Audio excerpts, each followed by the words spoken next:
महाभारत एक ऐसा अत्यंत प्राचीन महाकाव्य जो जब भी स्मृति में आता है तो याद आते हैं कई किरदार, जैसे श्री कृष्ण, अर्जुन, युधिष्ठिर, भीम, दुर्योधन, धृतराष्ट्र, पितामह भीष्म और गुरु द्रोण।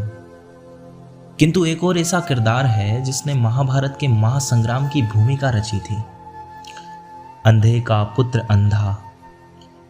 जब द्रौपदी द्वारा दुर्योधन को यह वाक्य कहा गया, तभी आने वाले भीषण युद्ध की भूमिका लगभग तैयार हो चुकी थी। एक ऐसी सभा जिसमें गुरु द्रोण, पितामह भीष्म और कई महारथी सम्मिलित थे, उस भरी सभा में एक स्त्री को द्युत क्रीड़ा में दांव पर लगाया गया। क्या एक स्त्री को बिना उसकी सहमति से दांव पर लगाना उचित था? हालांकि मैं इस विषय पर अधिक कुछ कहना नहीं चाहूंगा, क्योंकि भरी सभा में द्रौपदी ने जब यही प्रश्न सभागणों से किया तो सभा में विराजमान सभी धर्म के ज्ञाता और महारथी भी निरुत्तर थे। लेकिन वहां तो इससे भी भयंकर कृत्य को घटित होना था, जो कि बड़ी लज्जा और कायरता का प्रमाण है। शूरवीरों और महारथियों से भरी उस सभा में द्रौपदी को बड़ी निर्दयता से लाकर उसका वस्त्र हरण करने की कोशिश की गई। किंतु श्री कृष्ण के होते हुए यह अधर्म उस सभा में कदाचित सफल नहीं हो सकता था। इन्हीं कुछ बिंदुओं को आधार मानते हुए मैंने एक कविता की रचना की है, तो आप सभी का अधिक समय ना लेते हुए सीधे कविता से जोड़ने का प्रयास करता हूं। साथ ही आपसे अनुरोध है कि अगर आपको मेरे वीडियोस पसंद आते हैं तो लाइक और शेयर जरूर कीजिएगा, और हाँ, चैनल को सब्सक्राइब जरूर कर लें।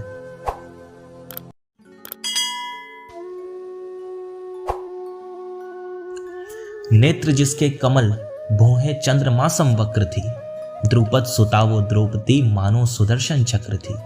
जो भेद पाए मत्स्य चक्षु वही प्रतिभावान है, अग्नि सुता के योग्य वो ही वीर सामर्थ्यवान है।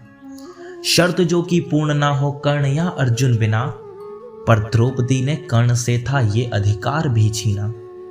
सब सभागण दंग थे, यह दृश्य अद्भुत था बड़ा, जब हाथ में शिव धनुष ले अर्जुन सभा में था खड़ा।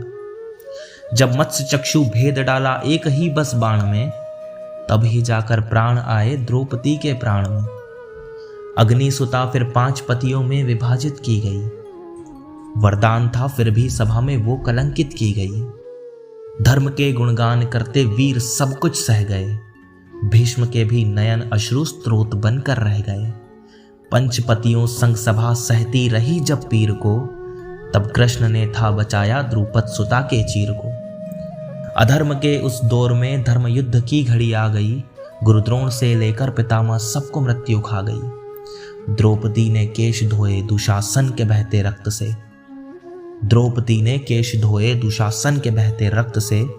हो गया विजयी धर्म तब उस महासमर के अंत से, हो गया विजयी धर्म तब उस महासमर के अंत से।